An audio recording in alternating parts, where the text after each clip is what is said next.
Bienvenue dans Richissime, le podcast qui révolutionne la façon dont on parle d'argent, chez vous au bureau, entre amis, sans jargon et surtout sans tabou. Je suis Delphine Pinon, je suis money coach, investisseuse en immobilier et libre financièrement à 35 ans. Depuis plusieurs années déjà, je vous aide à développer votre intelligence financière et votre money mindset dans le but de créer enfin de vrais changements dans votre vie. Chaque semaine, je partage un nouvel épisode avec un invité ou en solo dont l'ambition est de provoquer de vraies prises de conscience à propos de l'argent. Retrouvez-moi sur Instagram, c'est Richissime Podcast, pour les coulisses du podcast, pour des contenus toujours plus inédits à propos de l'argent, des partages personnels et également pour connaître mes offres de formation et d'accompagnement. On se retrouve cette semaine pour un nouvel épisode hors série avec Joseph Chouefati, cofondateur de Goodvest, qui est l'un des sponsors du podcast. Croyez-le ou non, mais en bientôt 3 ans et demi d'existence du podcast, je n'avais toujours pas consacré un seul épisode à la finance responsable malgré vos sollicitations régulières sur le sujet. Voilà donc un épisode qui devrait plaire au plus grand nombre. Car le sujet est loin d'être anecdotique. Saviez-vous que notre argent a plus d'impact sur la planète quand il est placé sur un compte en banque que quand il est dépensé? Souvenez-vous, on avait déjà eu cette conversation avec Arthur Aubeuf dans l'épisode numéro 78 du podcast diffusé en décembre dernier, que je vous invite d'ailleurs à écouter ou à réécouter. Le souci qu'on rencontre en tant qu'épargnant, c'est que la finance responsable est un monde nébuleux. Il est quasi impossible de savoir à quoi va vraiment servir notre argent quand on le place quelque part. Il existe pourtant des labels, comme le label ISR, Investissement Socialement Responsable, c'est le plus connu d'entre eux, mais connaît-on les critères d'attribution du label? Ce cahier des charges est-il réellement compatible avec nos valeurs personnelles en tant qu'individu? Comment expliquer que des fonds labellisés ISR financent par exemple des entreprises du secteur des énergies fossiles? Quelle part des entreprises que nous finançons avec notre argent est réellement responsable? Pour y voir plus clair, il faut accepter de se plonger dans la mécanique financière, de comprendre comment sont packagés les produits financiers et quel rôle jouent les différents acteurs de la chaîne de valeur. Sinon, il faut faire confiance aveuglément. Et autant vous dire que c'est pas vraiment ma préconisation pour vous. La transparence est justement le cheval de bataille de Joseph Chouefati, mon invité. Depuis la création de Goodvest en 2020, il se positionne en faveur d'une finance engagé et a opté pour un cahier des charges drastique par rapport au reste du marché. Ils ont notamment décidé de ne pas se fier au label, mais de choisir leur fonds de placement selon leurs propres critères. D'abord des critères d'exclusion sectorielle, puis d'émissions de gaz à effet de serre et enfin de gouvernance des sociétés de gestion de ces fonds. Leur objectif, ne proposer que des placements dans des entreprises qui respectent l'accord de Paris sur le climat. Notre objectif commun avec Joseph, c'est de vous aider à naviguer dans le Far West de la finance responsable. Et pour ça, j'ai pas hésité à poser des questions techniques, un peu pointues, parfois à Joseph. On est loin d'un épisode écolo-bobo, plein de bon sens et plein de bonnes phrases, mais on va vraiment rentrer dans le monde de la finance responsable, certes, mais de la finance. J'espère donc que vous allez apprécier et d'ailleurs, je vous laisse écouter notre entretien. Hello Joseph. Hello Delphine. Je suis enchantée de te recevoir. Tu sais que le podcast existe depuis 3 ans et quelques et je crois que ça fait 3 ans qu'on me demande un épisode sur la finance responsable. Donc... ça y est, c'est le jour J alors. Exactement. Bienvenue, merci à toi d'être avec nous. Tu vas partager tout plein de choses avec moi que je ne connais pas. Là, je vais faire ma curieuse aujourd'hui. Je vais aller fouiner dans tous les coins. Est-ce que pour commencer, tu peux te présenter à mes auditeurs? Avec plaisir. Donc, je m'appelle Joseph Chouefati. Je suis le cofondateur et CEO d'une société qui s'appelle Goodvest, dont on va parler après, que j'ai cofondé avec mon associé Antoine Beneteau il y a maintenant quasiment 3 ans. Je pense que le projet a dû n'être pas très loin de la création du podcast. Pour mon parcours, donc je suis français, parisien. Je fais un bac S, puis je suis parti faire des études en Suisse à l'EHL Business School, donc une école de commerce dédiée au secteur de l'accueil, de l'hôtellerie, du tourisme. Okay. Ensuite, je suis remonté à Paris pour faire un master en entrepreneuriat à Polytechnique HEC. Et j'ai créé Goodvest directement après la sortie de ces études, pendant le Covid, pendant le premier confinement. Donc nous avons un pur entrepreneur avec nous Voilà. aujourd'hui, qui effectivement a entrepris dès la fin de ses études. Moi, c'est ce que j'ai fait aussi, avec moins de réussite que toi. Mais du coup, je suis toujours ravie de voir qu'effectivement, il y a autant de sang neuf à la sortie de l'école et qu'on se lance dans l'entrepreneuriat. Donc, tu disais que tu étais cofondateur de Goodvest. Goodvest, c'est, on peut dire, un nouvel acteur. Je sais que ça fait 3 ans, mais quand même, Oui, oui, complètement, complètement. de la Dans le milieu de la finance. finance, qui a un temps long, on peut Exactement. dire ça. De la finance responsable. Donc, le sujet de l'épisode d'aujourd'hui, c'est la finance responsable. On va en parler effectivement en long, en large et en travers.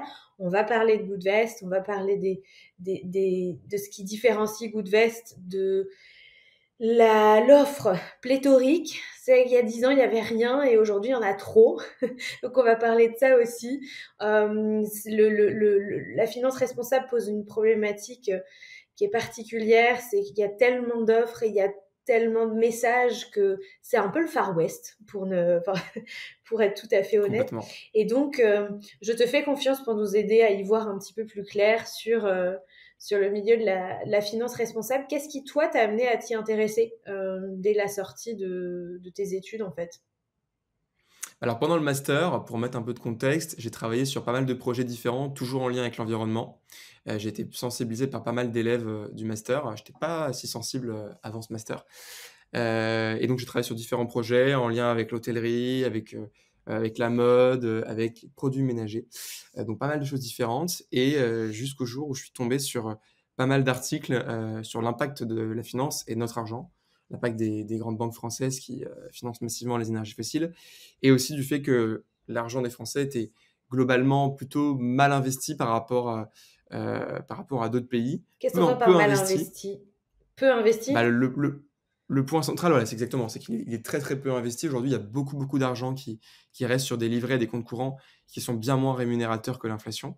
Et donc, il y a besoin de se projeter un peu plus sur le long terme et c'est dû aussi à un manque d'éducation financière, en France. Et donc tous ces problèmes, plus la prise de conscience qu'on a, pour beaucoup d'entre nous, eu pendant le confinement avec un arrêt immédiat sur notre vie de tous les jours, des remises en question, peut-être plus de connexion avec la nature également, m'ont amené à monter ce projet. Et tu disais un truc intéressant, parce que j'ai eu une discussion avec Arthur Aubeuf, que tu dois connaître. On a fait un épisode ensemble en décembre dernier. Et tu disais que tu t'étais rendu compte que notre argent via la finance avait un impact énorme sur la planète. D'ailleurs, on en parlait avec Arthur, il disait en fait plus que la consommation. La manière dont on finance l'économie a plus d'impact sur la planète que la façon dont on consomme, surtout nous dans les pays occidentaux. Et ça, c'est pas du tout une évidence. Enfin, en fait, on s'est complètement passé sous silence. Moi, je l'ai découvert quand j'ai préparé l'épisode avec Arthur. On ne connaît pas cette réalité et finalement, on appuie sur un levier de consommation, alors que c'est pas qu'il faut délaisser nos habitudes de consommation, Bien sûr. mais en fait, on n'est pas ou peu sensibilisé à ce que allez, je vais utiliser un mot un peu, un peu costaud, au ravage que fait notre argent investi sur on va dire, des supports traditionnels des placements traditionnels. Effectivement, on a tous, je pense, depuis le Covid et même un peu avant, commencé à faire des choix, en fonction de notre impact. Privilégier des producteurs français, manger moins de viande, prendre plus le train que l'avion, prendre plutôt les transports en commun, le vélo. C'est super important, il faut continuer à le faire, mais il ne faut pas que ces gestes soient, entièrement, annulés avec, l'impact de notre argent qui est mal investi. Et même hein, s'il est déposé sur un compte courant, dans une grande banque française, il a de l'impact parce qu'il sert au bilan de la banque, qui peut financer des projets qui correspondent pas forcément, avec. Idem sur les livrets, sur les assurances vie, qu'elles soient en fonds en euros ou bien en unité de compte. On n'investit pas forcément sur les sous-jacents, qu'on veut et on dit qu'en fait, c'est une étude qui a été publiée, et qui provient de Carbone 4 Finance, que l'empreinte carbone moyenne de l'épargne d'un Français, c'est 11 tonnes de CO2 par an, effectivement. Et 11 tonnes de CO2, ça parle pas forcément, mais ça Non. représente 12 vols Paris-New York en avion. 12 vols Ah. Paris-New York. Donc c'est comme si chaque année, vous preniez chaque mois l'avion pour faire un Paris-New York, avec l'impact de votre épargne en fait. Donc c'est considérable. Et c'est plus que notre consommation, que l'impact de notre consommation. Donc c'est vraiment gigantesque. Je trouve que quand on s'intéresse à la finance responsable, ça demande encore plus de... Enfin, ça pousse le curseur de l'éducation financière encore un step plus loin.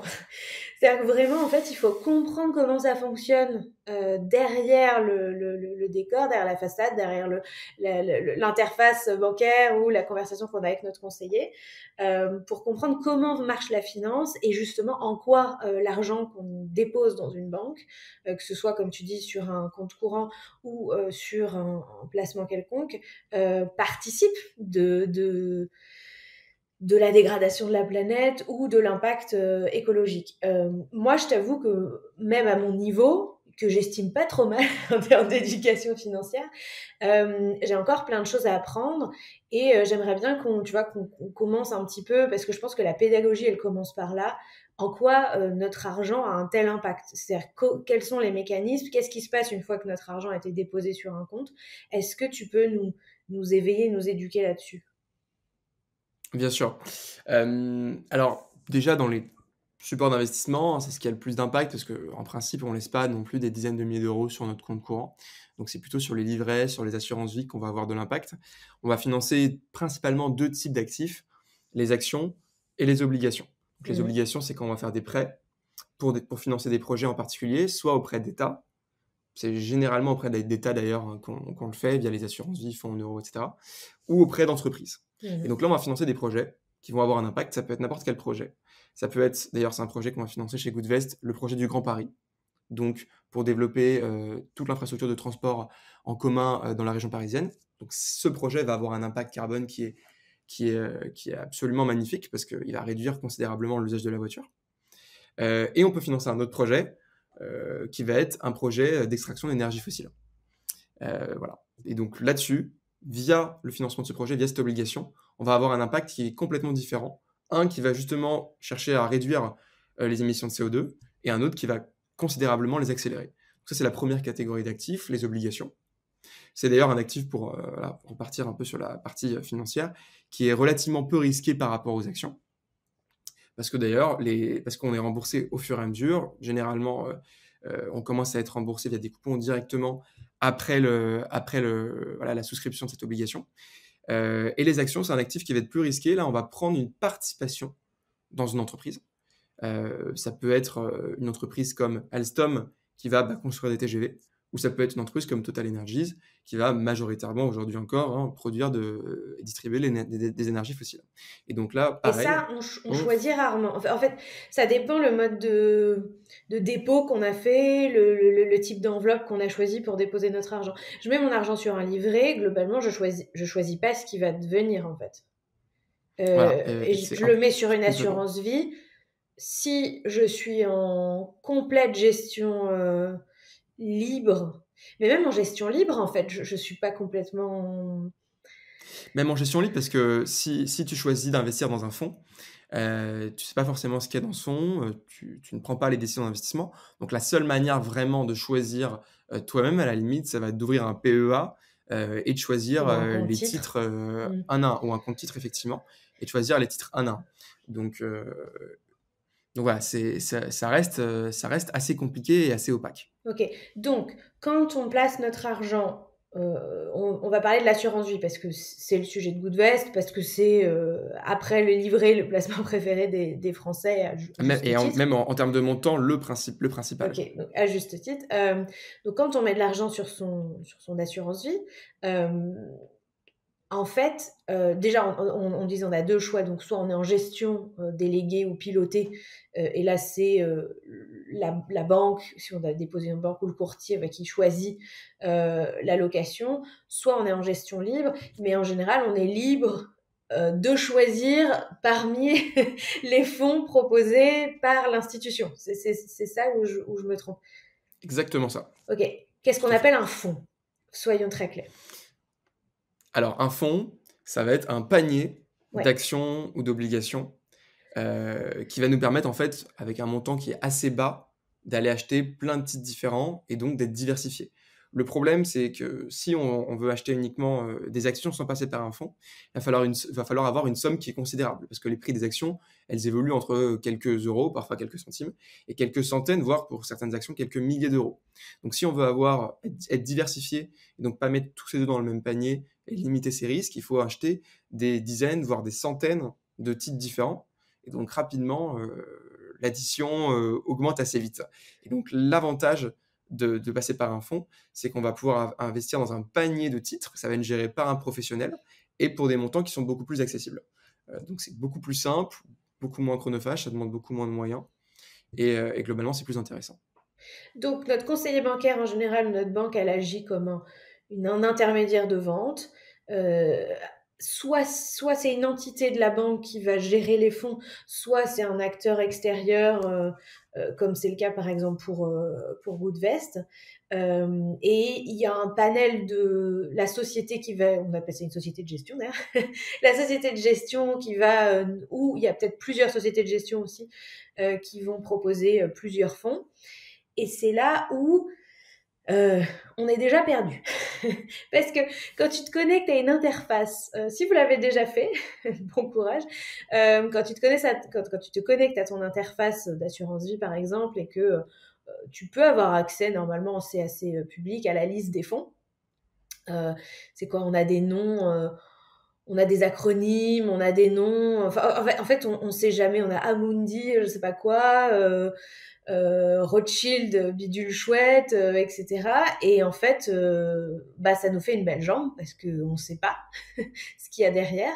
Donc, on est soit en gestion pilotée, le critère pour la gestion pilotée, c'est que la société de gestion va regarder notre appétence au risque, mais pas nécessairement notre affinité, nos valeurs, nos, nos, nos souhaits en termes de secteur de financement, etc. Ils vont juste regarder notre appétence au risque. Et puis la gestion pilotée, la gestion libre, à l'inverse, effectivement, une fois qu'on a la liste devant nous et qu'on nous dit maintenant choisissez, on a l'air bien con, quoi. Surtout quand on est novice.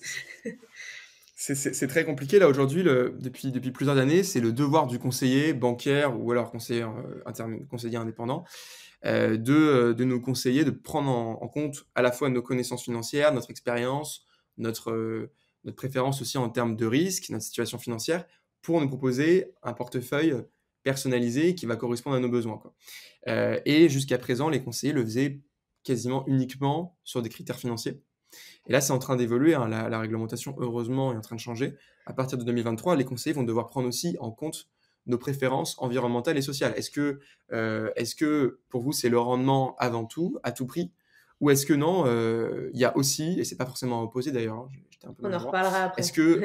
est-ce que pour vous, c'est important d'investir de manière éthique, de privilégier des entreprises qui émettent moins de CO2, de faire de l'insertion et de l'emploi, d'investir dans la santé, dans la forêt? Voilà, qu'est-ce qui est important pour vous? Et ça, c'est super important parce que notre argent a un impact énorme et il finance l'économie en fait. Donc, il va financer le monde dans lequel on a envie de vivre. Donc concrètement aujourd'hui, si j'ouvre une assurance vie dans une banque classique en gestion pilotée, je suis quasiment sûre que j'aurai pas ou peu d'impact avec mon argent parce qu'on va me choisir plutôt des fonds traditionnels versus des fonds à impact. On est d'accord. Ouais, tu auras peu ou pas d'impact positif. Par Voilà. contre, tu peux Oui, avoir c'est vrai. un impact Tu fais bien de me très corriger. négatif, effectivement. Donc en fait, soit on passe par la gestion libre, et auquel cas il faut encore passer un niveau d'éducation sur ces sujets-là, soit effectivement on s'en remet à des acteurs qui se sont spécialisés là-dedans et qui font que ça, comme Goodvest, et auquel cas on n'a même plus besoin de se poser de questions. Est-ce que l'offre de fonds, elle est suffisamment profonde sur la finance responsable? Est-ce qu'il y a suffisamment d'offres pour qu'on ait le choix? Alors, il y a suffisamment d'offres, mais elle est extrêmement diluée. Sur le marché français, là, quand on regarde la base de données Cantalis, c'est la base de données qu'on regarde pour la sélection des fonds, il y a plus de 60 000 fonds qui sont disponibles Ok. sur le marché français. 60 000 fonds, parmi lesquels tu vas en avoir à peu près Ne 5 prenez à pas peur 10% tout de qui vont suite. Voilà. On va diminuer en entonnoir. Donc, c'est vraiment une énorme base de fonds. Ensuite, il y a les fonds durables, ISR, etc. C'est 5 à 10% de ces fonds-là, ISR, c'est voire un moins, label, plutôt hein. 5%. Voilà, alors là, je parlais vraiment de la. C'est aussi un label, c'est le label aussi investissement socialement responsable, Ouais, mais je parlais des fonds durables en ok. général. Tu Donc, dis tu en as 5 à peu à près, 10%. voilà, à peu près 5 à 10%. Des fonds dits justement labellisés ISR sur le marché français, il y en a un peu plus de 1000 aujourd'hui. Et parmi ces 1000 fonds labellisés ISR, il y en a encore 80% qui investissent dans les énergies fossiles. Ouais, ça peut être surprenant, mais Ok. c'est un autre problème auquel vont se heurter à la fois les sociétés comme nous, parce qu'on doit creuser vraiment de manière très profonde, et les épargnants qui peuvent être assez désorientés dans cette jungle complètement, parce que c'est une véritable jungle. Il y a 80% encore des fonds labellisés ISR qui investissent dans les énergies fossiles. Donc même parmi les fonds durables, il faut vraiment sortir sa petite loupe, regarder les lignes une à une qui composent ces fonds pour voir l'exposition aux énergies fossiles, la trajectoire de réchauffement climatique, les émissions de CO2, effectivement. Et même pour un particulier, hein, je vais être honnête, c'est quasiment impossible en fait, parce qu'on n'a pas accès à ces données. Nous, aujourd'hui, on a un partenariat avec Carbone 4 Finance qui nous fournit des données sur l'empreinte carbone des entreprises. Mais c'est extrêmement complexe et c'est un vrai métier à plein temps d'une équipe complète d'analystes ISR et de gestionnaires, quoi. Donc c'est très opaque, c'est très compliqué. Donc, si moi, on me propose un fonds durable et que je dis, bah, super, quelles sont les entreprises qui sont financées? Est-ce que je peux voir la liste? On va me dire, bah, non, vous êtes gentille, madame, mais on l'a pas, on peut pas la donner. On a le droit ou en vrai, normalement, on devrait être en droit de la récupérer? Alors, ça va dépendre de la politique de la société de gestion. Déjà, si c'est un ETF, la liste est publique et elle est disponible sur Internet. Donc ça, c'est le premier point. Donc si c'est un fonds qui va suivre un indice. Si c'est un fonds en gestion active, et là, c'est là qu'il y a la plupart des fonds impact aujourd'hui, parce que c'est la gestion qui va être un peu plus compliquée que la gestion financière classique. Les sociétés de gestion, elles vont protéger leur propriété intellectuelle. Ça veut dire qu'elles font un véritable travail de sélection des fonds, de sélection, pardon, des Des sociétés, entreprises, oui. euh, des entreprises, de comment est-ce qu'elles vont investir en termes d'allocation, etc. Donc elles doivent protéger leur propriété intellectuelle. Et donc elles vont pas le diffuser, elles vont accepter de le diffuser à des acteurs comme nous, à des banques, à des journalistes, mais sous échange d'un NDA, donc vraiment d'un pacte de confidentialité, pour être certain que cette donnée ne va pas fuiter. Donc on ne peut pas malheureusement connaître en détail la composition de ces fonds qu'on a en particulier. On peut demander le top 5, qui est généralement déjà une très très bonne indication. Mais on peut pas, voilà, on peut pas avoir la liste complète. Par contre, on peut connaître les exclusions sectorielles s'il y en a. Est-ce que le fonds va exclure les énergies fossiles, par exemple? Et on peut connaître un certain nombre de choses. Ok, donc là on est déjà allé loin, on est d'accord. On est déjà On est allé déjà allé voir, très loin. on est déjà allé voir notre conseiller, etc. Tu parlais de label tout à l'heure. Euh, L'idée, j'imagine, c'est que quand la finance responsable est arrivée, il a fallu créer des normes, des standards, parce que sinon, bah, chaque société de gestion fait son petit pot pourri ah bah moi ok, donc je suis à fond dans les énergies vertes, mais les droits de l'homme, c'est pas mon sujet, etc. Et donc, j'imagine qu'il y a eu besoin d'une forme de régulation. Je crois savoir qu'il y a beaucoup de labels, non, qui sont Oui, il y a beaucoup de considérés labels comme parce que chaque ESG. pays a ses labels en plus. Chaque pays a ses labels en plus, donc il y a beaucoup, beaucoup de labels, effectivement. Ok, donc déjà, ok. En France, il y en a à peu près combien? Et quels sont les labels majeurs? Alors, en France, déjà, des labels d'État, il y en a trois. Deux principaux, un qui a été vraiment créé pour le Covid. Il y a le principal label, le plus connu, on en a déjà parlé, c'est le label ISR, ISR, ok. Investissement socialement responsable, qui est créé par le ministère de l'économie et des finances. Donc ce label, il a été créé il y a maintenant presque 10 ans. Et l'objectif de ce label, à la base, c'était uniquement de distinguer les fonds durables des fonds non durables. Donc, c'était voilà, une petite étiquette qui permettait de distinguer ces fonds. Et qu'est-ce que ça Et veut ce label, il était du coup, créé. ça veut dire quoi, durable et non durable? En vrai, parce qu'on a Bah, l'impression que c'est c'est juste, simple, mais l'objectif à l'époque, c'était juste d'indiquer, OK, ce fonds, c'est uniquement un fonds qui va voilà, choisir d'investir dans les entreprises européennes. C'est un fonds qui va être un fonds similaire aux allocations du CAC 40. Il n'a pas de vocation à être un fonds durable. Et il y a un autre fonds, au contraire, qui va sélectionner des acteurs un peu plus engagés. Donc voilà, c'était juste une distinction, mais sans vraiment de critères. Ça veut dire qu'il n'y a pas besoin d'exclure les énergies fossiles pour, être labellisé Et qui ISR. décide de la labellisation? Enfin, tu dois déposer un dossier auprès du ministère? Exactement. Ok. Il y a plusieurs organismes qui sont agréés pour faire ça, mais il n'y a pas vraiment effectivement, il y a pas de critères sur ce label. Donc, il y a d'autres critères, il y a d'autres labels, il y a un autre label qui a été créé. C'est le label Greenfin, qui est un label qui va aller plus loin et qui va être vraiment centré sur la partie environnementale. Où là, il y a des exclusions. On va exclure les énergies fossiles. Alors, il y a des seuils de chiffre d'affaires, hein, quand même, mais il y a quand même une exclusion des énergies fossiles. Il y a aussi une exclusion d'ailleurs du nucléaire sur ce label.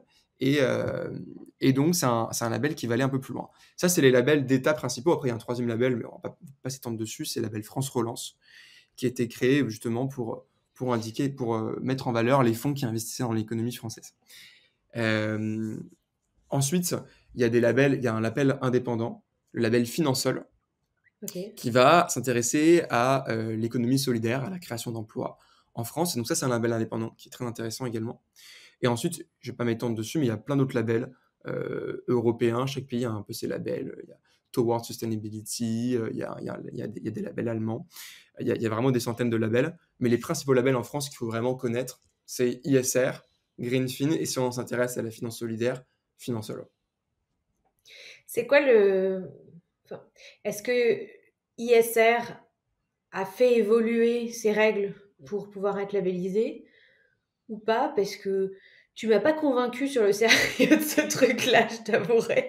Ah oui, oui, complètement, c'était pas le but. Je te rassure, c'était pas le but. D'ailleurs, il a été énormément critiqué, ce label. Même les professionnels aujourd'hui ne prennent plus le label au sérieux. Et donc, il est en train d'être complètement réorganisé. Il y a une refonte du label ISR qui est en cours. Elle devrait normalement, alors elle était pas mal retardée, mais elle devrait normalement voir le jour vers l'été. Et devrait y avoir quelques exclusions. Uniquement les énergies fossiles non conventionnelles et le charbon. Donc bon, on va pas très très loin, mais en tout cas, on ne sait pas exactement quels vont être les détails, mais il y aura une exigence de reporting des sociétés de gestion. Elles devront avoir un plan de décarbonation. Il y a quelques exigences qui sont en train de voir le jour pour permettre de faire avancer ce label. Mais aujourd'hui, et nous, le message qu'on a depuis le début chez Goodvest, c'est que on peut pas se baser uniquement sur les labels en fait. Surtout sur le label ISR, il faut aller plus loin si on veut être certain de l'orientation durable d'un fonds. Ouais, ok. Bah, c'est pas un portrait, c'est pas, tu vois, un paysage particulièrement réjouissant que tu nous, que tu nous peins, Joseph. Non, parce que tu vois, déjà en 20 minutes de conversation, la conclusion, c'est que on a raison en fait de considérer que c'est le Far West. On a raison en tant qu'épargnant d'être un peu perdu en fait dans cette jungle à juste titre. Et avant qu'on allume la caméra et qu'on commence l'enregistrement, je te faisais la réflexion en fait. Ce qui est compliqué, c'est que on est obligé de faire confiance parce que l'information qu'on cherche n'est pas disponible. Alors que si on cherche de l'investissement traditionnel, globalement, on va s'intéresser au rendement, au niveau de risque, au niveau de frais. Globalement, on va être sur ces le niveau de liquidité aussi. On va être sur ces critères et on va évaluer notre placement. Mais ça, c'est des données qui sont pas toujours facilement accessibles, mais qui sont accessibles, en tout cas, qui sont normalement, légalement accessibles. Et donc, on n'a pas besoin de s'en remettre à la confiance. Et là, effectivement, sur la finance responsable, intervient un nouveau critère dont on n'avait pas besoin de se soucier avant, c'est qu'en plus, on est un peu obligé de faire confiance parce que il y a une opacité, parce que les règles sont pas folichonnes. D'ailleurs, je me demandais aussi sur les labels, est-ce que 100% des entreprises qui vont constituer un fonds doivent rentrer dans les critères ou est-ce qu'ils ont, par exemple, c'est un peu comme le bio, c'est si 10% du produit est fait d'ingrédients naturels, alors on peut être bio, mais le reste, bah, c'est pas grave. Est-ce qu'il y a aussi un petit peu ça sur les labels, c'est si 20% de votre fonds est constitué d'entreprises qui respectent les règles, alors vous êtes labellisé, mais pas nécessairement 100%. Est-ce qu'on est aussi dans ce même type de mécanisme? Ouais, Ouais, complètement. Ça va super. dépendre, ça va dépendre du label, encore une fois. Sur le label ISR, on a vu que c'était assez light, hein, donc il y a pas de, C'est pas vraiment important de regarder ça. Sur le label Greenfin, il y a des taux, il y a des niveaux d'éco-activité à respecter. Et il y a également une poche de diversification où on peut avoir des activités qui vont être un peu moins engagées pour l'environnement, mais quand même respecter certains critères. Donc ça va dépendre pas mal des labels, effectivement. Donc le label Greenfin est un label qui est plus exigeant que le label ISR. Ah oui, 100%, à 100%, Ok, complètement. beaucoup plus exigeant, mais tu vas me dire imparfait et qui nécessiterait aussi peut-être quelques améliorations, ou on est déjà pas Alors mal quand même? c'est beaucoup mieux. Franchement, on est pas mal par rapport à déjà quand on regarde le nombre de fonds labellisés Greenfin. Alors j'ai plus les chiffres à date, mais il y a encore quelques mois, c'était une quarantaine, cinquantaine de fonds. Ah oui, ok, Sur le d'accord. label ISR, on est à plus de 1000 fonds. Voilà. Ok. Donc déjà, on n'est pas du tout. On voit sur les ordres de grandeur que ça peut donner déjà un peu la puce à l'oreille. Sur le label Greenfin, franchement, c'est déjà assez solide. On peut aller plus loin parce qu'il y a des fonds Greenfin qui vont ne pas respecter l'accord de Paris, par exemple, qui vont avoir des seuils quand même de chiffre d'affaires dans les énergies fossiles, même si c'est très très très minoritaire et que ça n'a rien à voir avec le label ISR. On peut aller plus loin, mais c'est déjà franchement, label Greenfin, c'est déjà un indicateur de confiance. Ouais.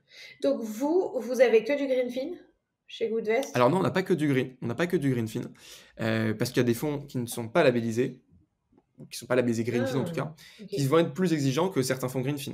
Donc pour nous le point qu'on a chez Goodvest, c'est qu'on a créé une méthodologie maison Ouais. qui est très exigeante, qui est en entonnoir. Le choix qu'on a décidé, c'est qu'on allait s'affranchir des labels. Il se trouve que tous nos fonds sont labellisés. C'est un hasard. C'est pas un critère pour nous de sélectionner uniquement des fonds labellisés. On a des critères qui sont bien précis.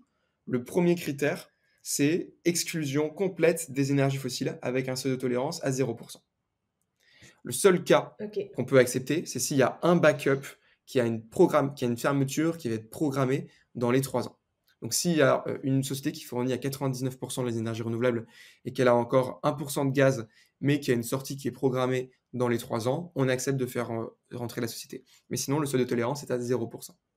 Donc exclusion des énergies fossiles et d'autres secteurs néfastes, tabac, armement, divertissement pour adultes, entreprises qui violent le pacte des Nations Unies. Et donc ça déjà, ça va éliminer Le pacte des Nations Unies, 80-85% donc des là, fonds c'est durables. les droits de l'homme, c'est ça? Droits de l'homme, exactement, Ok. tout à fait. Et Comment donc vous ça va faites éliminer pour faire 85%. comment vous faites pour faire ce travail? Parce que c'est un travail de fourmi. Là, on parle de... En Ouais. plus, si tu me dis que tu t'affranchis à la base des labels, donc c'est comme si tu repartais à zéro sur les 60 000 fonds. Alors on prend des fonds qui ont une connotation durable quand même, Ok, pour les analyser. En tout, on a analysé un peu plus d'1 millier de fonds depuis le lancement de Goodvest. ok. Uniquement des fonds soit labellisés, soit SFDR 8 ou 9. Bon, c'est pour distinguer les fonds durables des autres. Je ne vais pas rentrer là-dedans, c'est assez précis. Mais on est parti quand même de fonds dits durables qui avaient une connotation durable. Et, C'est vous qui pardon, faites ce c'est compliqué. travail avec des analystes en Exactement. interne? C'est nous qui faisons ce travail. Alors là-dessus, on le disait tout à l'heure, c'est assez opaque. On n'a pas la liste des sous-jacents quand on est un épargnant. Ouais. Nous, déjà, on demande à chaque fois à la société de gestion, on signe un non-disclosure agreement, donc un pacte de confidentialité, et on récupère l'inventaire, ce qui nous permet de vérifier ligne à ligne, effectivement, les secteurs. Mais de toute façon, les sociétés de gestion, sur le document d'information, le DC, indique tout en haut l'univers d'investissement et donc les secteurs qui vont être exclus. Donc déjà, ça donne des indications. Parfois, il faut faire attention, parfois c'est uniquement une exclusion du charbon et pas une exclusion complète des énergies fossiles. Ouais. Mais nous, ça nous permet déjà d'avoir un certain nombre de secteurs qui sont exclus et qui correspondent à nos critères. Donc ça, c'est la partie la plus simple. Ouais, tu parlais tout à l'heure d'un partenariat que vous avez avec une entreprise qui s'appelle Carbon 4 Finance.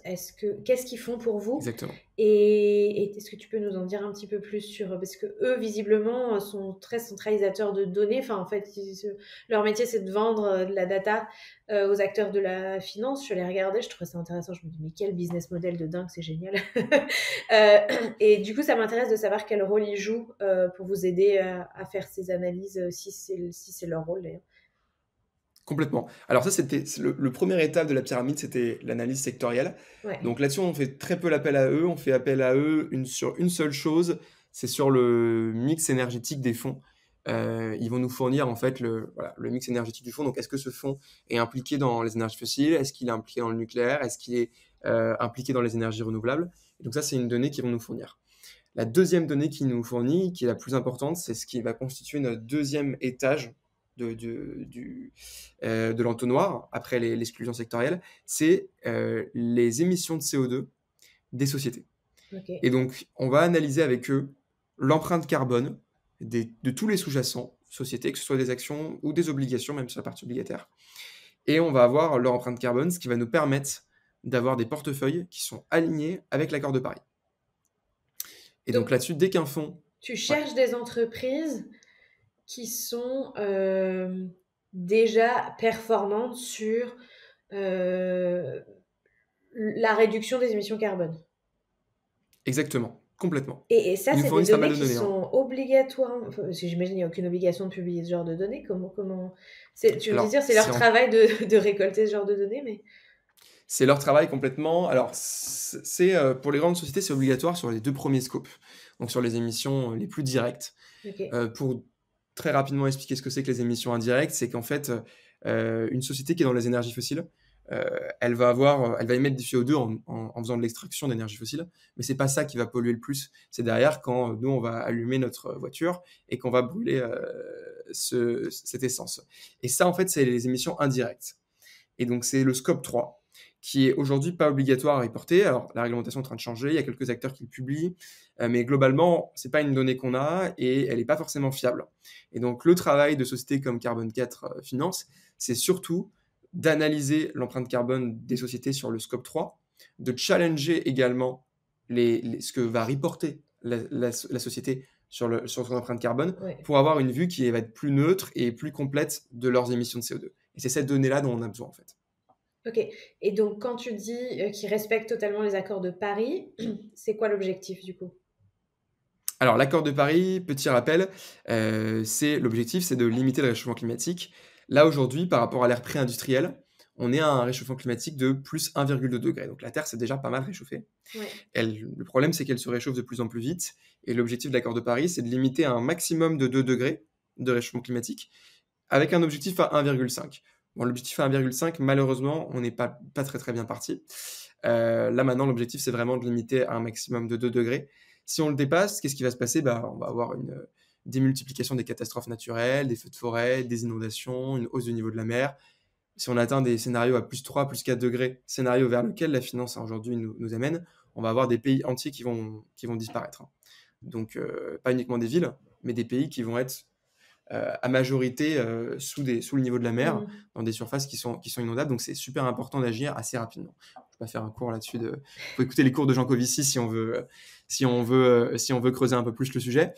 Mais globalement, là, ce qu'on fait grâce à ces données, c'est qu'on va construire des portefeuilles d'entreprises qui sont alignées avec l'accord de Paris, donc qui ont aujourd'hui des activités qui sont compatibles et qui ont mis en place des mesures qui permettent de respecter un scénario maximum de 2 degrés.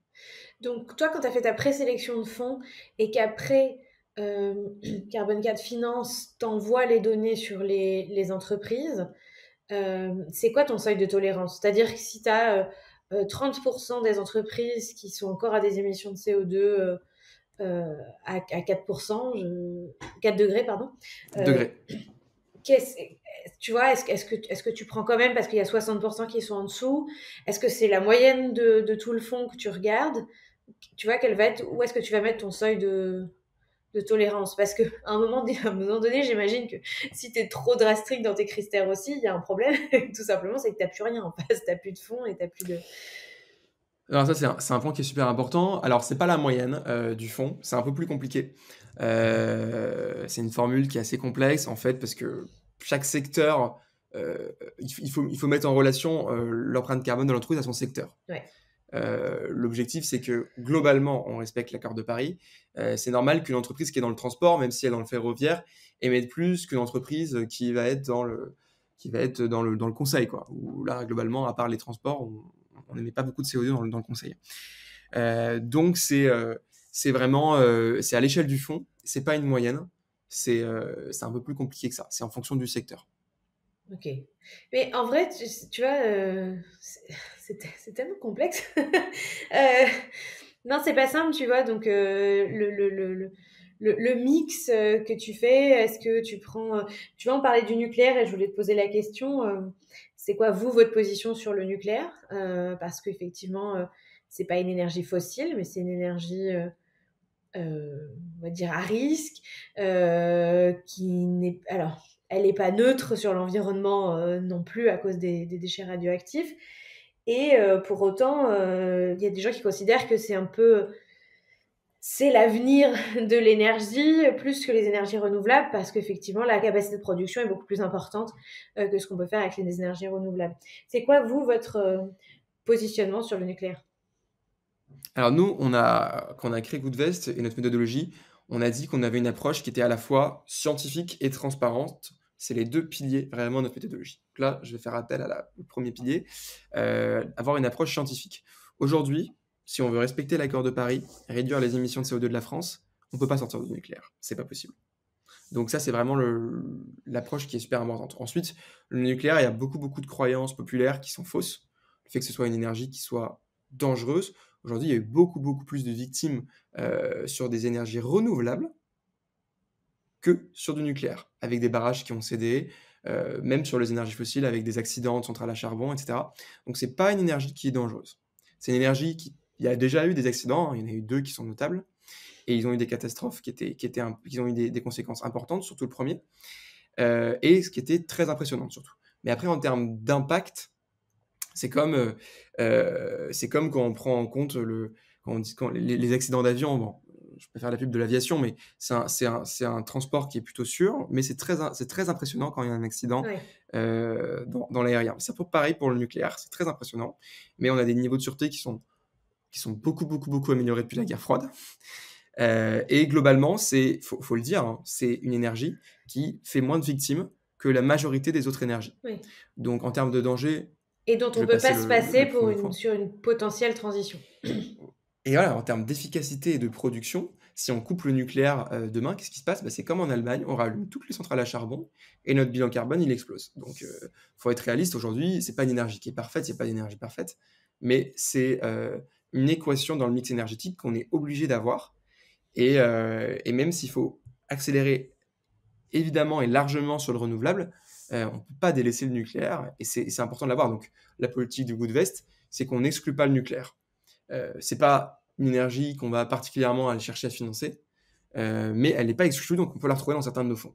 Après, elle va être globalement assez peu présente quand même. Pourquoi? Parce qu'on a des fonds Greenfin, et les fonds Greenfin vont exclure le nucléaire. Donc on n'exclut pas. Dans certains fonds, on va avoir du nucléaire, on s'en cache pas, mais c'est pas quelque chose qu'on retrouve en surreprésentativité entre guillemets. Vous êtes plus positionné sur les enjeux de transition écologique, le green, entre guillemets, que sur les enjeux sociaux, où il y a un bon panachage chez vous. Il y a peut-être moins de fonds sur les enjeux sociaux, droits de l'homme, etc. Comment ça se passe en général et ensuite vous, chez Goodvest? Alors, chez Goodvest, effectivement, on a un gros focus environnement, écologie. On prend en compte quand même les enjeux sociaux. Comme on le disait tout à l'heure, le Global UN Compact. Donc, on fait attention à ce point-là. On a surtout un thème qui est un thème emploi et solidarité, qui est accessible. En fait, les clients, quand ils font une simulation chez Goodvest, ils peuvent choisir leur thème d'investissement. On a un thème qui est présent par défaut, qui est le thème transition écologique. Et après, ils peuvent choisir d'autres thèmes, emploi et solidarité, forêt, accès à l'eau, etc. etc. On a 8 thèmes maintenant. Et donc ce thème-là, emploi et solidarité, il va investir dans un fonds qui est un fonds 90-10, donc il va investir une partie sur du non-coté, qui va aller financer directement des PME français qui créent de l'emploi et qui font de l'insertion. Je te donne quelques exemples. Ouais. On finance via ce fonds Café Joyeux. Donc les Cafés Joyeux, je ne sais pas si tu connais. Non. C'est une enseigne de café qui se développe pas mal, qui va employer des personnes qui sont atteintes de trisomie pour justement les aider à s'intégrer dans tout le secteur de l'emploi. Et donc ça a un impact super fort. C'est-à-dire que quand on investit chez Goodvest et qu'on sélectionne ce thème, je vais contribuer à l'embauche de personnes qui sont atteintes de trisomie. Ça, c'est un exemple, il y en a pas mal d'autres. Hein. Il y a également Tom et Josette, qui sont des crèches solidaires qui vont regrouper des personnes âgées avec des enfants. Donc, ils mettent des crèches, en gros, dans des maisons de retraite. Et ça a un effet qui est super bon à la fois sur les bébés et sur les personnes âgées. Donc, du coup, tu as plus de Français sur cette thématique, par exemple, emploi et solidarité, On est plus dans un périmètre Là, l'objectif, France. c'est créer de... Voilà, exactement. Ok. L'objectif, c'est vraiment créer de l'emploi et de l'inclusion, surtout, en France. Donc, c'est une thématique qui est solidaire. On n'a pas encore de thème sur les droits de l'homme ou d'autres choses que ce que je viens de te dire, mais c'est un sujet sur lequel on veut avancer. La méthodologie, c'est quelque chose qu'on voit vraiment, c'est un travail continu. En 2022, on a ajouté un troisième étage de cette méthodologie, c'est l'analyse de la politique de vote des sociétés de gestion. Donc Ok. on vérifie que c'est bien de sélectionner les acteurs les plus durables, mais il faut continuer à les aider à aller plus vite et à accélérer leur transition écologique via le vote. Parce que quand on est actionnaire, on a un droit de vote, on a un bulletin de vote, et on peut dire à telle société, OK, ce projet-là, faut l'abandonner, il faut aller plus vite sur tel axe stratégique. Et donc ça, c'est un troisième point. Et là, il y a d'autres critères qu'on veut intégrer dans les mois qui viennent, notamment les droits de l'homme. Il y a aussi le respect de la biodiversité qu'on veut intégrer. Ok.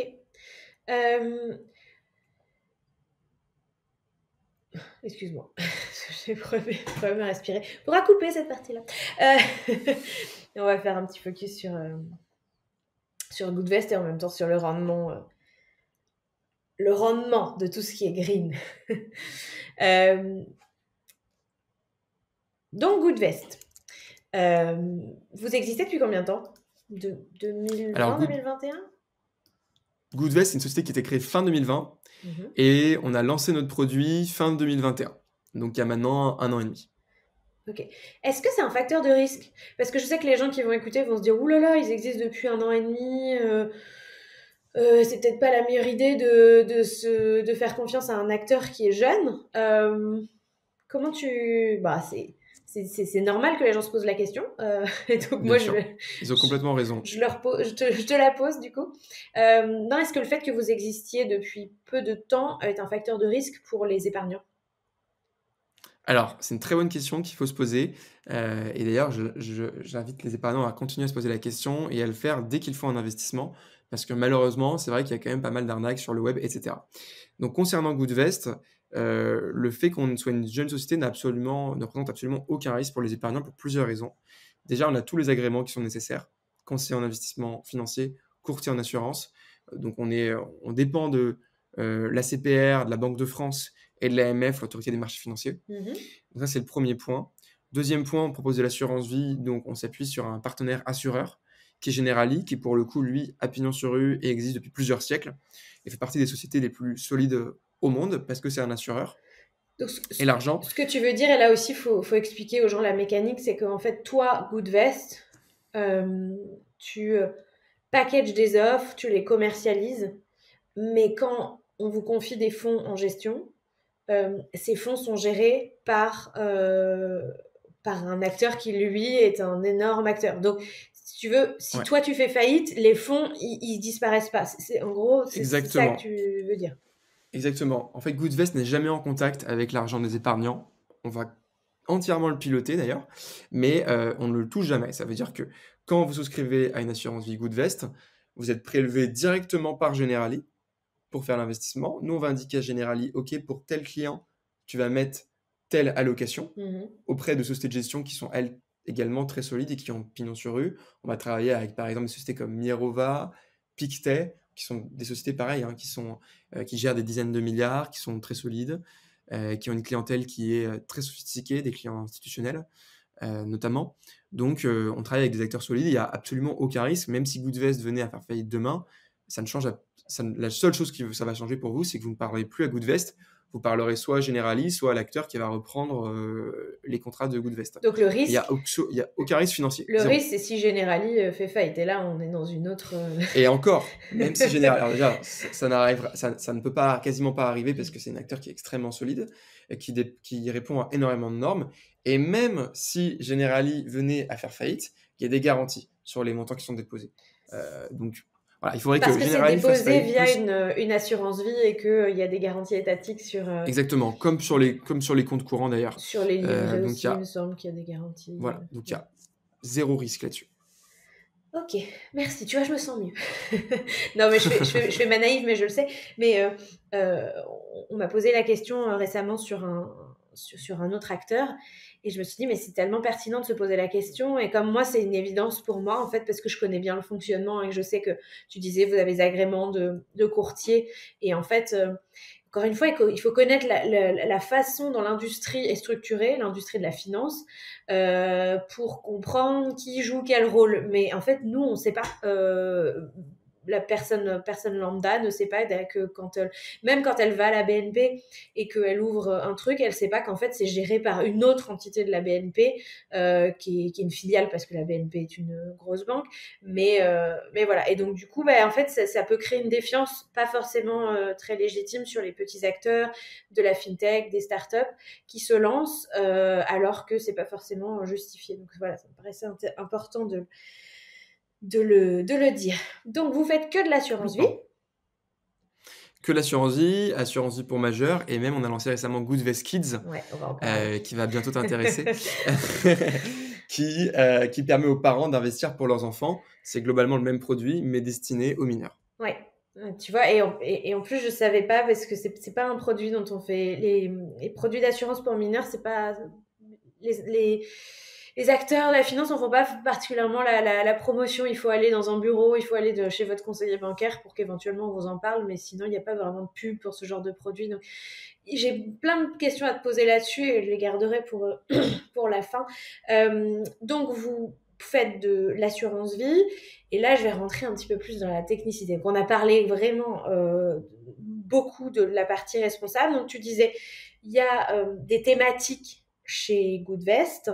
Il y en a une qui est obligatoire, qui est comme un socle commun, et ensuite on choisit en fonction de ses sensibilités. Et puis peut-être aussi son niveau de risque, parce que j'imagine que chaque thématique n'a pas forcément la même exposition au risque.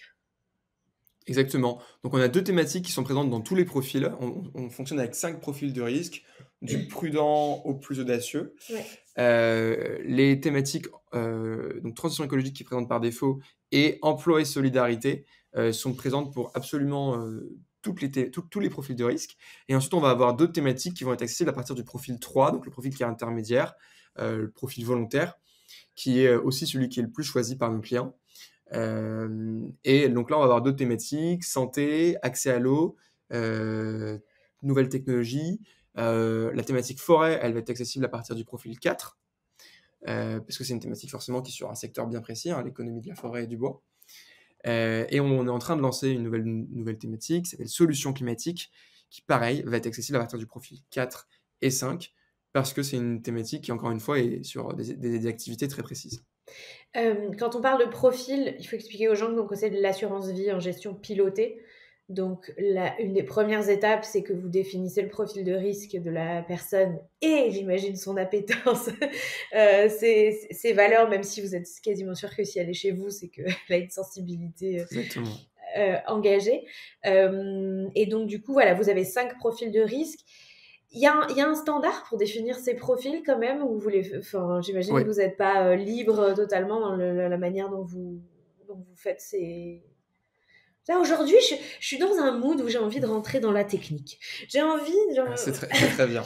Je sais pas, en plus, j'ai envie parce que je me rends compte que de l'assurance vie, j'en ai parlé plein de fois, tu vois, sur ce podcast, mais en fait, je suis jamais allée dans ce niveau de détail. Et je pense que c'est hyper intéressant de comprendre, concrètement, je parle de gestion pilotée régulièrement, mais j'ai jamais expliqué à personne sur ce podcast comment on définit les profils. Est-ce que c'est l'acteur qui définit ses propres profils, on revient au Far West, ou est-ce qu'il y a quand même des règles? Alors, il y a quand même des règles, en fait. Il y a une liste de questions, des exemples qui sont communiqués par les différentes institutions. Généralement, les questionnaires, ils vont se ressembler beaucoup d'un acteur à l'autre. On va vous poser des questions. Sur quel risque vous êtes prêt à prendre? Si votre investissement baisse, qu'est-ce que vous faites? Est-ce que vous réinvestissez? Est-ce que vous restez calme? Ou est-ce que vous paniquez et vous retirez votre investissement? Donc, c'est des questions qu'on va vous poser pour apprendre à vous connaître. Donc, c'est exactement comme ça que ça se passe, hein. La personne, elle s'inscrit, elle répond à des questions. Globalement, c'est entre 5 à 10 questions, à la fois sur les connaissances qu'on a, est-ce qu'on a déjà investi ou non, l'appétence au risque, l'expérience et la situation financière. Parce que si on est une personne qui a plutôt beaucoup de dettes et des revenus faibles, on ne va pas aller prendre beaucoup de risques.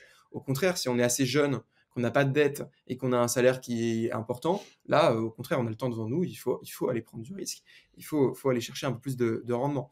Donc, on pose ces questions-là. À l'issue de ces questions, on propose des thèmes en fonction justement du profil de risque. L'épargnant choisit ses thèmes et il arrive sur une proposition d'investissement où on lui explique ce qu'on lui propose. Et après, il peut modifier s'il veut son profil de risque ou ses thèmes ou garder la proposition telle qu'elle et l'accepter. Et après, ça va être entièrement piloté, la conscience tranquille. On n'a pas besoin de surveiller chaque jour, chaque heure ses investissements et on s'en occupe. Vous avez une spécificité chez Goodvest avec ce produit-là, c'est que vous avez une assurance vie dans laquelle il n'y a pas de fonds euros. Et ça, c'est pas hyper commun. Je trouve ça intéressant d'en parler. Les fonds euros, donc c'est la poche un peu. Je sais pas si elle est presque garantie ou complètement garantie. J'ai toujours du mal à avoir la réponse à cette question. Alors, ça dépend. Ça dépend. Maintenant, en fait, avant, c'était toujours garanti. Maintenant, c'est garanti, mais pas forcément un mètre de frais, selon les acteurs. Donc, chaque acteur a ses règles. Les fonds euros ont eu quelques petits problèmes en termes de rendement, parce qu'ils s'appuyaient sur des obligations d'État qui étaient à un moment à des taux négatifs. Ouais. Et donc, ils ont dû alléger un petit peu la garantie sur les fonds en euros. Mais globalement, c'est globalement garanti, effectivement. Et c'est très prudent. Et donc, les rendements aussi vont avec. Hein. C'est des rendements qui sont plutôt faibles, même s'ils ont tendance un peu à remonter avec la hausse des taux. Donc, c'est vrai qu'en général, c'est rare que sur un profil d'allocation assurance vie, enfin, tu me diras si je me trompe, mais c'est rare qu'on ait du 100% action, ce qu'on appelle unité de compte. Alors, petite nuance, parce qu'il y a des actions et des obligations sur les unités de compte. D'accord, ok. J'aime bien, j'apprends plein de choses. Mais vous êtes dans du 100% unité de compte. Donc, il y a aussi Exactement, quelques 100%. Obligations, mais il n'y a pas de... Du coup, ces obligations-là qui sont en unité de compte, c'est juste que c'est pas des obligations d'État, c'est ça? Non, il y a aussi des obligations d'État. Ok, super. C'est simple pour s'y retrouver, dites donc. Voilà, on a des actions et des obligations d'entreprise et des obligations d'État. Nous, en fait, ce qu'on fait, c'est qu'on n'a pas de fonds en euros. Déjà, pourquoi est-ce qu'on n'a pas de fonds en euros? Parce qu'aujourd'hui, il n'y a pas de fonds en euros sur le marché qui exclut les énergies fossiles ou qui répond à nos critères d'investissement. Étant donné qu'on a une méthodologie qui est exigeante, on ne va pas se dire non, on fait une exception pour le fonds en euros. Allez, bon, les gérants des fonds en euros, ils ont encore du Total Energy, ça c'est pas très grave. On va faire une exception, on va accepter. Donc, malheureusement, non, on ne peut pas le faire. En revanche, ce qu'on fait, c'est qu'on a des profils qui sont quand même très prudents. Notre profil 1, le profil prudent, il va investir à 90% en obligations, dont une partie en obligations d'État, qui sont assez sûres, et surtout une partie en obligations court terme. Donc des obligations qui ont une duration qui est courte, et forcément, qui dit duration courte dit moins de risques et moins d'exposition aux fluctuations des taux. Donc on arrive quand même à avoir des allocations très prudentes, même si, il faut le dire, elles ne sont pas garanties, elles sont très peu risquées, très peu volatiles, mais elles ne sont pas garanties. Et au contraire, sur les profils les plus risqués, le profil audacieux, on va avoir une énorme majorité d'actions, on va être entre 85 et 90% d'actions. Parlons un peu des rendements qui sont derrière ces différents profils. Donc, factuellement, vous avez un recul de une année entière seulement une année civile entière. Et il y a des méthodes qui te permettent de simuler quel aurait été le rendement sur, on va dire, les 5 ou 10 dernières années sur la base des fonds que vous avez choisis. Et c'est cette méthode en fait qui te permet de pouvoir afficher un peu plus que voilà la performance de l'année passée, mais qui te permet d'extrapoler en fait la performance des 5 ou 10 dernières années, je sais plus. Exactement, on peut le faire. En fait, la date limite entre guillemets, c'est la date de création des fonds.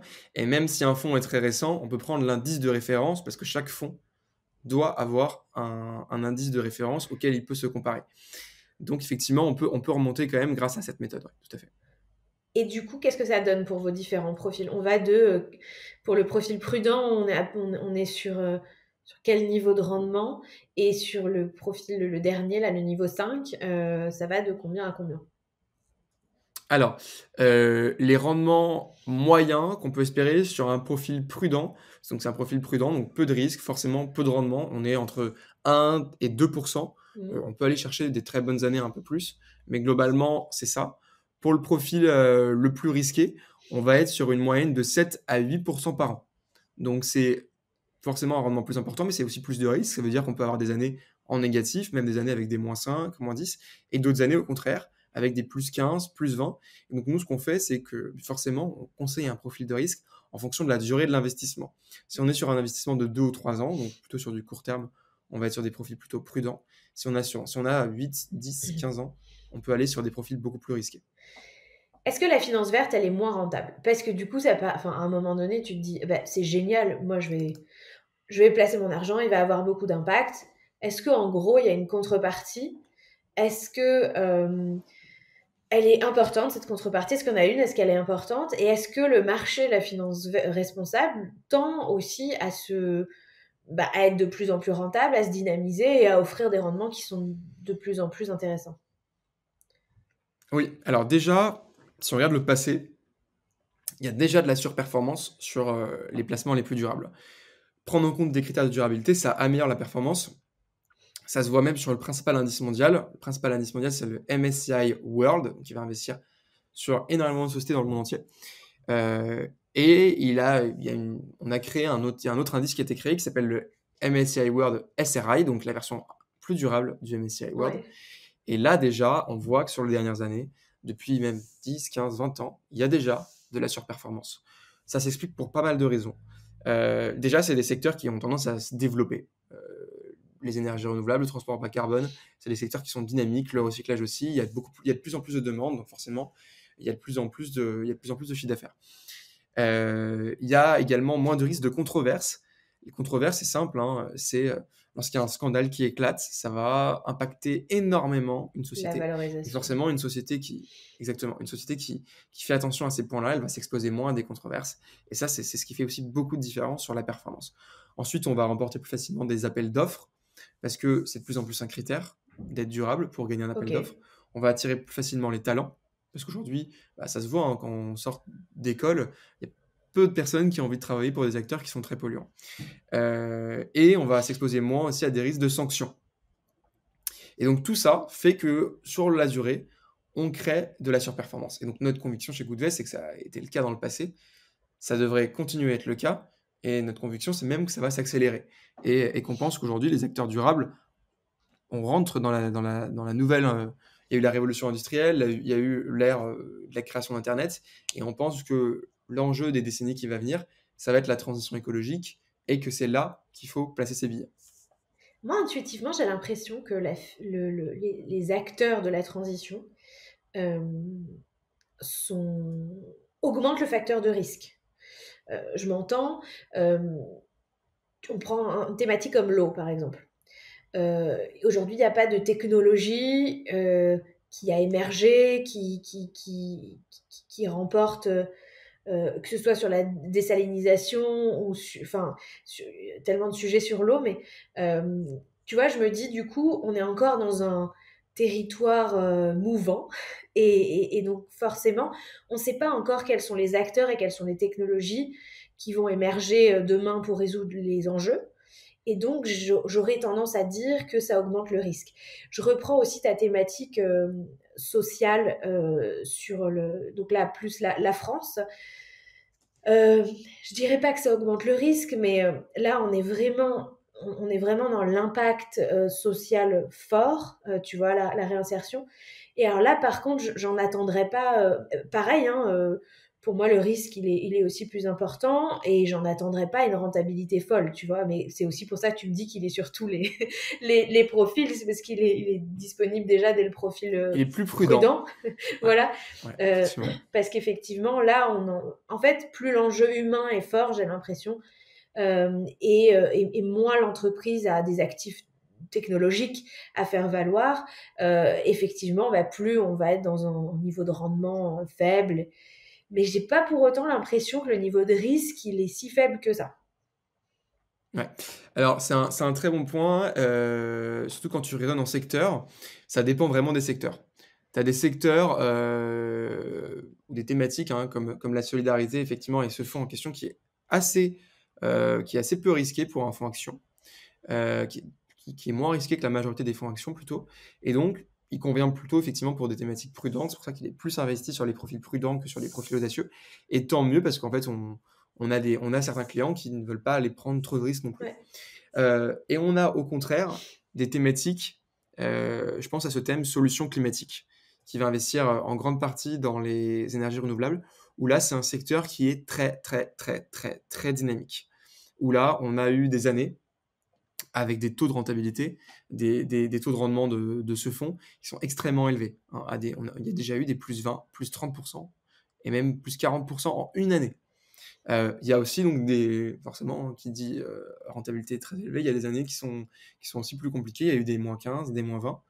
Donc, c'est pas vrai que qu'on va réduire le rendement. Ça dépend du secteur et c'est des secteurs qui sont en plein développement. Donc, on peut aller chercher des rendements qui sont très intéressants. Si on compare, je prends ce que je dis sur les énergies renouvelables, je prends le contraire, je prends le secteur des énergies fossiles. Si on regarde les acteurs dans les énergies fossiles, les géants, Royal Dutch, Total Energies, Shell. si on regarde leur cours en bourse, sur les 15 dernières années, il n'y a quasiment pas de progression. La seule rentabilité qu'ils ont, elle va être versée sur les dividendes, quasiment. Et donc, ça prouve bien que ce pas des secteurs qui sont en énorme développement, contrairement aux énergies renouvelables, où la part du renouvelable va énormément augmenter dans les mix énergétiques de beaucoup de pays. Et donc, il y a un énorme potentiel aujourd'hui. Donc, ça va dépendre des thèmes. Hein. Effectivement, la thématique de l'eau, la thématique du bois, c'est des thématiques long terme qui ne sont pas, qui ne vont pas non plus exploser. Le secteur du renouvelable, du transport bas carbone, du recyclage, par contre, il y a une dynamique qui est énorme. Est-ce que tu parlais d'un truc qui était intéressant, j'avais pas en tête, entre un acteur ou entre un secteur qui va davantage privilégier les dividendes pour un cours de bourse qui n'évolue pas beaucoup, versus peut-être d'autres acteurs qui vont avoir un cours de bourse qui va pas mal évoluer mais qui verse pas de dividendes. Comment on fait son choix?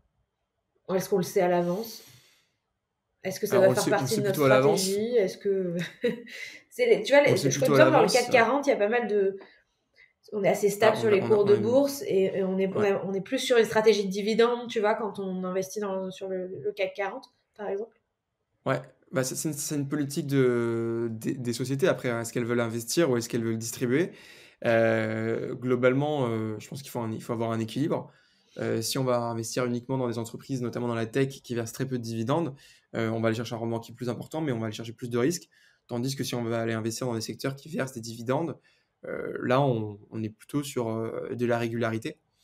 Donc, il faut avoir un peu les deux. Le problème quand on sélectionne que des sociétés qui versent des dividendes, c'est qu'aussi, potentiellement, elles investissent moins Oui. pour leur développement, elles se modernisent moins, elles vont moins innover, et sur le long terme, elles peuvent donc être pénalisées.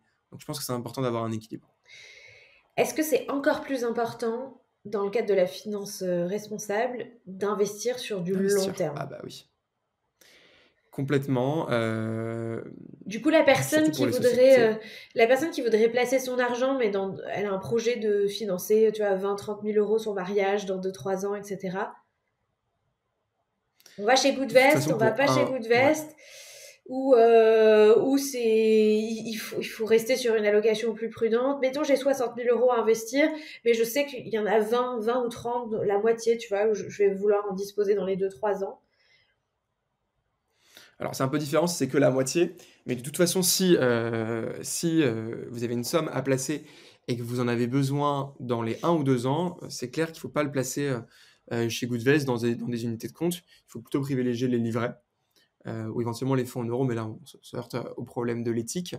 En revanche, si c'est pour un mariage qui est dans 3 ans et que vous avez besoin que de la moitié du capital, là vous pouvez vous permettre de placer une partie de ces 60 000 euros. Vous n'êtes pas obligé de placer la totalité. Chez Goodvest, on peut se dire, ok, je vais avoir besoin de 30 000 euros sur les 60 000, la moitié. Ben, je vais aller placer 45 000 chez Goodvest. Je vais retirer que 15 000 euros. C'est que un tiers d'allocation dans 3 ans sur un profil prudent. Il n'y a globalement pas énormément de risques. Et j'ai placé par contre 15 000 euros sur un livret d'épargne qui là est 100% liquide et où là-dessus je prends aucun risque. Ok, donc de toute façon, même si c'est que la moitié des fonds, on va quand même être sur un profil un petit peu plus prudent que si la totalité des fonds, on n'avait pas forcément d'horizon pour en sortir. Complètement. De toute façon, ce qu'on dit, ce que nos conseillers disent à tous nos clients, il y a à peu près la moitié de nos clients qui prennent un rendez-vous avec un conseiller avant de souscrire, c'est de toujours garder au minimum 3 mois de dépenses sur des livrets. C'est vraiment de l'épargne de précaution avant d'aller investir. Et donc c'est pareil, si vous avez besoin de cette somme dans les 1 ou 2 ans, il faut plutôt privilégier les livrets. Euh, Qu'est-ce que ça... Oui, j'avais une question, pardon, sur les ETF. Parce que vous avez un positionnement très engagé, de fait, vous êtes, je crois, quasiment ou à 100% sur des fonds actifs, c'est-à-dire gérés par des On humains. a les deux. Ok, vous On a avez les des deux. On a les ETF. deux. Ouais. Euh, Ce qui vous permet d'avoir un niveau de frais qui est parfaitement acceptable pour un...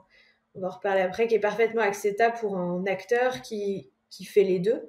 Mais qui fait aussi la gestion active, parce qu'effectivement, quand il y a la gestion active, c'est des humains qui s'occupent de tout ça. Il y a une analyse, on l'a vu, beaucoup plus poussée. Donc, c'est pas étonnant que les frais soient un petit peu plus importants.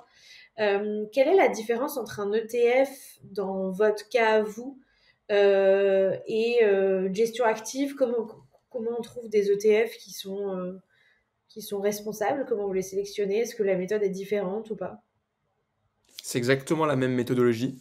Il y a tout type d'ETF, il y a tout type d'indices. Il y a des indices bas carbone, il y a des indices qui sont spécialisés dans le secteur des énergies renouvelables, dans les nouvelles technologies. Et donc, on a exactement les mêmes critères. Donc, si un ETF exclut les énergies fossiles et exclut les autres secteurs dont j'ai parlé, respecte l'accord de Paris, a une politique de vote qui est engagée, on peut complètement l'intégrer. Donc, et ça permet de limiter les frais en plus, donc c'est plutôt vertueux. Il y a vraiment tout type d'ETF, des ETF qui sont européens bas carbone, des ETF qui investissent que dans les énergies fossiles, on va pas aller vers cela bien sûr, mais c'est exactement la même méthodologie, la même approche. Ok, ETF pour mes auditeurs, hein. Parce qu'il y a, voilà, des fois je fais des petits points. Il y en a qui vont savoir ce que c'est, il y en a qui vont pas savoir ce que c'est. Tiens, redis-nous, moi j'ai pas envie de faire de la pédagogie aujourd'hui. Vas-y, Joseph. Alors, ETF, c'est juste pour l'acronyme, c'est Exchange Traded Fund. Et globalement, en français, pour faire simple, c'est un fonds qui va répliquer un indice. Un indice que vous connaissez toutes et tous, c'est le CAC 40. Et donc, un ETF qui va répliquer le CAC 40, bah, il va acheter les positions une par une du CAC 40 pour répliquer le cours. Il y a un autre type d'ETF qui va juste chercher à répliquer la performance, mais sans acheter les sous-jacents. Ça, c'est des ETF qui ne sont pas en réplication physique. Et ceux-là, on ne va pas les acheter chez Goodvest parce que justement, en termes d'éthique, en termes de respect de nos critères, c'est plus compliqué. Donc, on va s'intéresser aux ETF en réplication physique qui vont tout simplement répliquer l'indice en achetant les Exact, les valeurs une mêmes à une. valeurs que celles qui composent l'indice. Ok. Euh, ok, toujours sur la transparence, les frais, du coup. Euh, il y a qu'un seul type de frais chez vous, qui sont les frais Alors, on est très transparent. Ouais. qu'on va retrouver partout d'ailleurs. Ouais, on est très transparent sur les frais. Ça, c'est un point super important à regarder. Il ne faut pas hésiter à poser des questions à son conseiller quand on ne les voit pas. Il y a 3 types de frais exactement, dont un seul qui nous impute. Il y a le premier type de frais, c'est les frais d'enveloppe d'assurance vie. Ça, classique, c'est à peu près partout pareil. Ils sont à 0,6% du montant sous gestion. C'est les frais du contrat qui vont à l'assureur, sur lequel on ne touche rien. Deuxième type de frais, c'est pour nous rémunérer, nous, pour la gestion, l'application, le conseil, etc. C'est 0,9% du montant sous gestion. Donc là, on arrive à déjà 1,5%. Ouais. Et ensuite, il reste les frais des fonds. Les frais des fonds, là-dessus, on est aussi transparent et c'est souvent là qu'il y a des écarts entre les acteurs parce qu'il y a des fonds qui sont parfois très chargés sur lesquels les sociétés vont pouvoir toucher des rétrocessions. Nous, on a fait un choix chez Goodvest, on ne touche aucune rétrocession, que ce soit sur les ETF ou sur les fonds en gestion active. Pourquoi? Sur les fonds en gestion active, on sélectionne uniquement des parts institutionnelles ou des parts nettes de rétrocession. Ce qui fait que le même fonds qu'on peut retrouver ailleurs va être beaucoup moins cher chez Goodvest parce qu'il n'y a pas cette part qui va servir à nous rémunérer. On juge qu'on n'a pas besoin de double rémunération. Plus, ça pourrait créer un biais sur Conflit la sélection des d'intérêt. fonds. Exactement, conflit d'intérêt. Et donc ces Ouais, fonds-là, parce que en moyenne, ils pour sont à être 0,3%. 0,3, ok, ce qui nous amène au total à 1,8. 1,8% en Ok. moyenne. Juste Exactement, fonds compris. pour bien comprendre le mécanisme de la rétrocession, c'est que si tu places l'argent pour chaque euro placé dans un fonds spécifique, le fonds, en gros, te remercie, quoi. Te dit, parce Exactement, qu'effectivement, exactement. la totalité des fonds que tu as en gestion ne se retrouve pas dans la totalité des fonds qui constituent ta base de choix, en fait. C'est ça que tu veux dire. Donc, en fait, tu vas avoir un mécanisme incitatif par le fonds qui te dit, bah, plus tu m'envoies des fonds, enfin, t'es rémunéré sur une poche. Exactement. Ok. Et donc, toi, vous faites le choix de dire, bah, nous, on veut pas qu'il y ait de possibilité de conflit d'intérêts. C'est pas comme ça qu'on fait nos choix et donc on veut pas privilégier un de nos fonds plutôt qu'un autre. En tout cas, on veut pas avoir un intérêt plus fort à aller sur un fonds plutôt qu'un autre, financièrement parlant. C'est ça que tu dis. Exactement. Ok. Donc on sélectionne, et ça c'est la bonne nouvelle, ça existe pour tous les fonds en gestion active. On sélectionne, il y a plusieurs types de parts en fait. On va dire, il y a un fonds, on va prendre un exemple qui s'appelle, je dis n'importe quoi, hein, Rothschild Europe. Ce fonds, il va exister en plusieurs types de parts. C'est un peu comme quand on achète en gros quand on a un supermarché. Ouais. Le supermarché ne va pas acheter la bouteille de bière au même prix qu'il nous la vend. Et donc ce fonds, il va exister en part retail, grand public. Et donc ces frais, généralement, ils sont entre 2 et 3%. C'est les parts qu'on va trouver dans les banques. Et là-dessus, pour remercier la banque de l'avoir distribué, il va reverser la moitié de ses frais à la banque, en plus des frais que prend déjà la banque. Et il existe d'autres parts, des parts qui sont beaucoup moins chères, qui s'appellent des parts institutionnelles, qui sont réservées aux acteurs institutionnels, justement, qui vont investir des sommes importantes et qui n'ont pas besoin d'être rémunérés parce qu'ils gèrent pour eux-mêmes, ou en part nette de rétrocession. Donc c'est juste sans la part qui va servir à rémunérer le distributeur. Et donc, ce qui fait que ce fonds est 2 fois moins cher. Ok. Merci pour la petite explication. Voilà. Parlons un peu de ce produit pour les kids. Qui pourrait évidemment m'intéresser. Moi, j'avais plein de questions techniques. Alors, concrètement, une assurance vie, normalement, tu l'ouvres quand tu es majeur. Normalement, tu l'ouvres quand tu es majeur, effectivement. Mais tu peux nommer tu nommes un bénéficiaire. C'est-à-dire, s'il m'arrive quelque chose, cette assurance vie va à telle ou telle personne, ce qui n'est pas sans poser Exactement. de problème au moment des successions.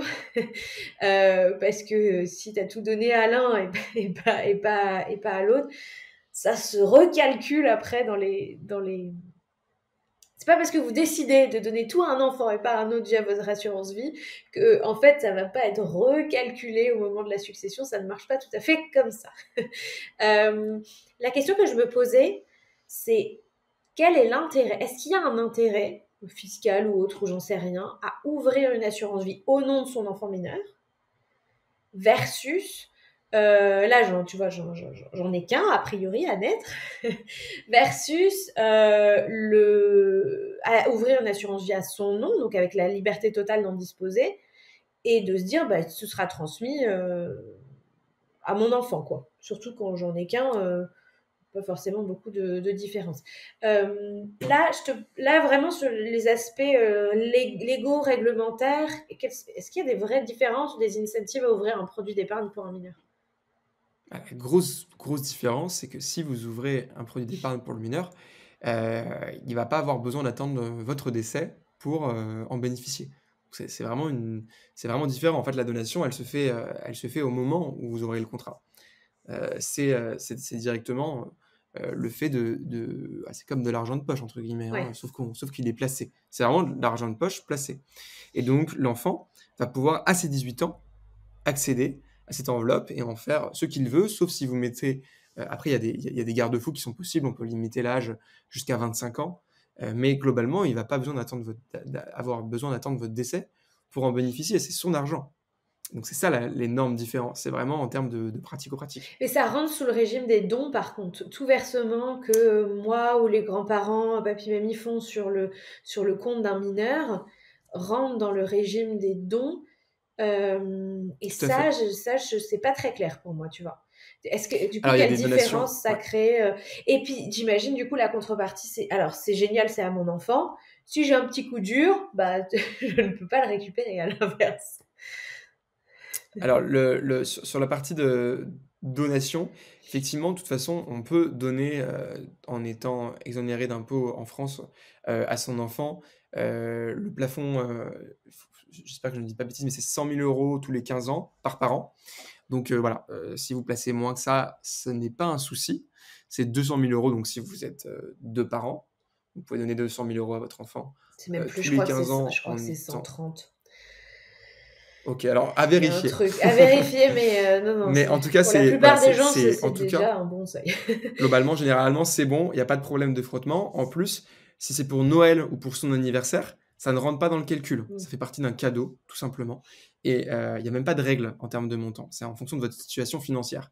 Donc, si vous avez un patrimoine de 100 000 euros et que vous donnez 50 000 euros à votre enfant pour Noël, oui, ça ne va pas passer. Si vous lui donnez 500, 1000 euros, 2000 euros, normalement, il n'y a pas de problème. Et c'est vraiment en fonction de votre situation financière. Donc, si vous avez un patrimoine qui est très important, nous, on a un ancien banquier privé chez Goodvest qui s'occupe de la clientèle privée chez nous et de la gestion patrimoniale. Et il a déjà eu des cas quand il était en banque privée où il y avait des parents qui donnaient à leurs enfants pour Noël ou leur anniversaire des œuvres d'art qui valent des dizaines de milliers d'euros, voire plus. Si en fonction de leur situation financière globale, c'est cohérent, il n'y a pas de souci. Ça rentre dans Donc, le don d'usage, comme on dit. Je crois que c'est ça le terme. Exactement, présent d'usage, exactement, complètement. Ok. Donc, si c'est les anniversaires, etc., que ce soit papy et mamie, ou soit, en fait, il n'y a pas trop de questions à se poser. Et sinon... Exactement, c'est comme un cadeau. Quand on achète un cadeau à son enfant pour l'anniversaire, on ne va pas le déclarer au fisc. Ok.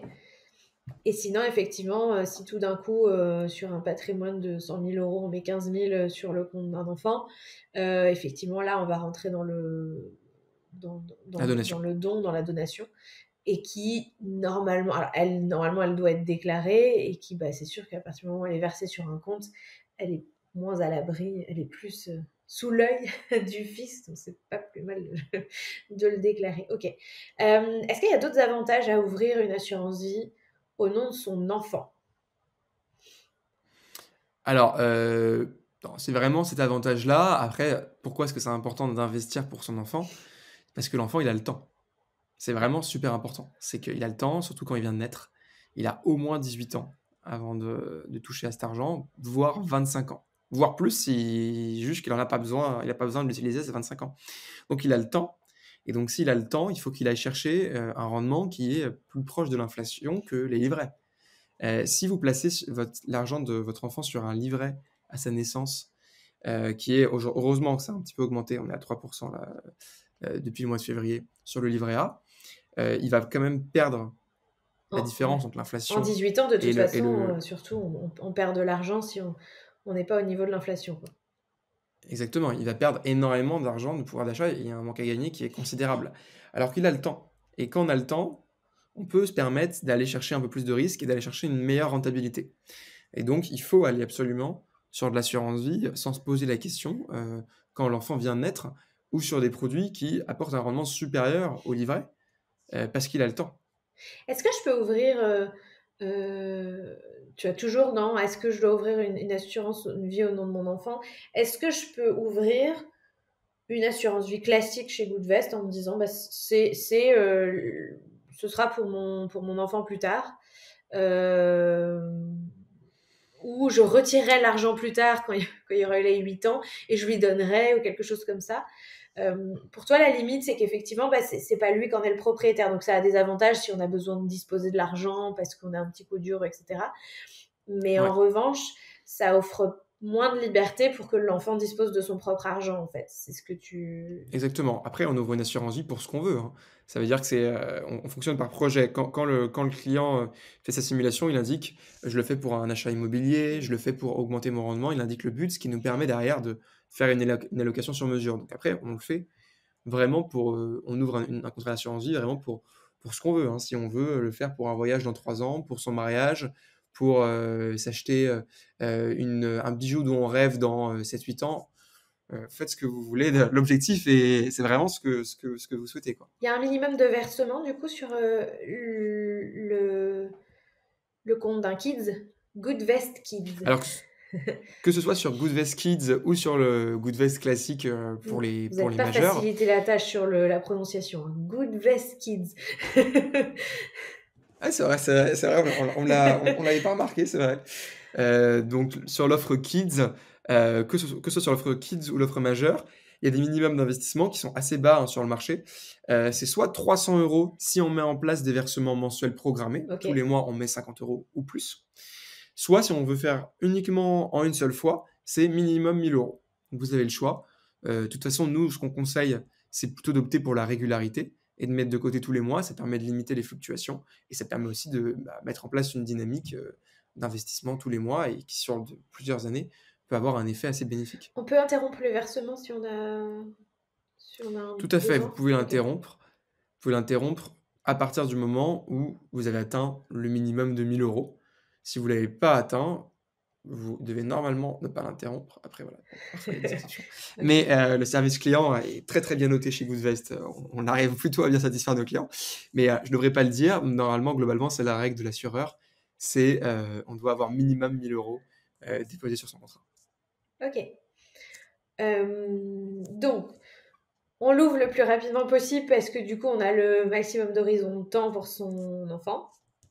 De toute Exactement. façon, genre à 16 ans, il peut pas en bénéficier. Hein. C'est 18 Non, il ne peut ans. pas en bénéficier tant qu'il n'est pas majeur. C'est bloqué. Donc on devra lui Donc, ouvrir un autre compte en tant qu'adolescent s'il veut effectivement bénéficier un peu de son argent. Donc, non, mais c'est important de le savoir. C'est-à-dire concrètement, à un âge où il a de l'argent de poche, on lui met pas l'argent de poche sur son assurance vie. C'est une poche d'épargne, c'est un complètement. capital dont il va disposer pour se Complètement. C'est lancer dans pour la ses vie. Quoi. études. Ouais. Ok, Exactement, c'est pour ses études, pour son permis pour son permis de voyager, conduire. pour s'acheter une guitare, ou je Exactement. ne sais quoi, caisse. Pour son argent de poche, de toute façon, c'est pas quelque chose qui va. Généralement, on donne pas de l'argent de poche 3 ans à l'avance pour son enfant. Donc, c'est de l'argent de poche qu'on met. Voilà, il y a pas mal de néobanques pour ados qui existent, hein, Ouais. Pixpay, Card, etc. On verra si qui- elles qui existent peuvent encore dans permettre. 15 ans. mais, Voilà.